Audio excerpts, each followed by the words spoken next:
మన దేశం కుల వివక్షకు కేర్ ఆఫ్ అడ్రస్. అగ్రకులాలు వాటి పేరుకు తగ్గట్టే అన్ని రంగాల్లో అగ్రస్థానంలో ఉన్నాయి. దిగువ కులాలు అట్టడుగు స్థానంలో కునారిల్లుతున్నాయి. రాజకీయాలు, వ్యాపారం, సినిమా అన్ని రంగాల్లో అగ్రకులాల ఆధిపత్యం రోజు రోజుకు పెరిగిపోతుంది. దేశ సంపదలో సింహభాగం అప్పర్ కాస్ట్ చేతుల్లోనే ఉంది. తాజాగా మరింత దిమ్మ తిరిగిపోయే లెక్కలు బయటకొచ్చాయి. ఇండియాలోని బిలీనియర్ల సంపదలో సైతం ఏకంగా 90% అగ్రకులాల చేతుల్లోనే మూలుగుతుందని ఓ సర్వే తెలిపింది. మిగతా 10% బీసీల, ఎస్సీల చేతుల్లో పోగుబడిందని, ఎస్టీల వాటా గుండు సున్నా అని వెల్లడైంది.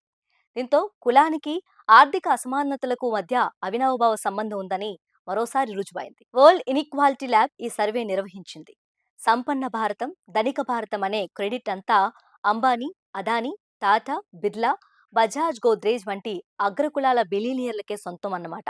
Towards tax justice and wealth redistribution India పేరుతో రూపొందించిన నివేదికలో దేశంలోని సంపద ఎవరి చేతుల్లో ఉందో గణాంకాలతో వివరించారు. ఈ రిపోర్ట్లోని వివరాల ప్రకారం మొత్తం దేశ సంపదలో 40% కేవలం 1% సంపన్నుల చేతిలో బందీ అయింది.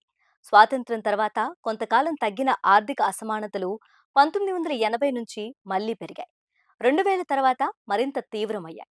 బిలీనియర్ల సంపదలో 88.4% అగ్రకులాలదే. బీసీల వాటా 9% కాగా మిగిలినది ఎస్సీల సొంతం.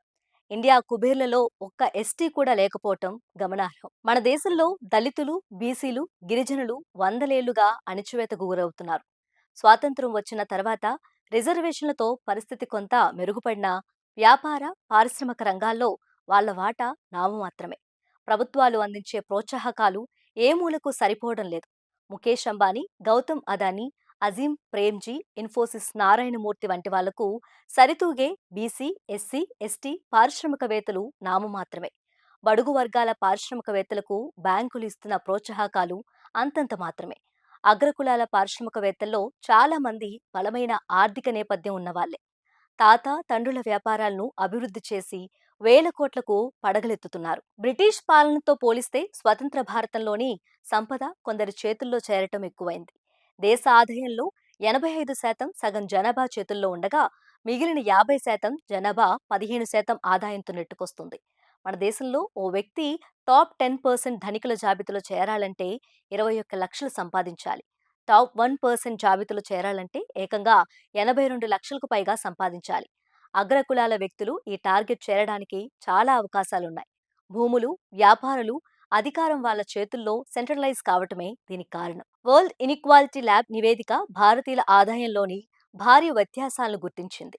సగటు భారతీయుడు ఆదాయం 2,34,551 రూపాయలు.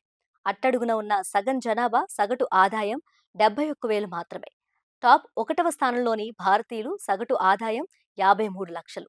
టాప్ 10%లోని వాళ్ల average income 13,50,000. BC, SC, ST జనాభా తరతరాలుగా పేదరికంలో మగ్గిపోతూ ఉండడంతో సంపదతో సరైన వాటా దక్కడం లేదు.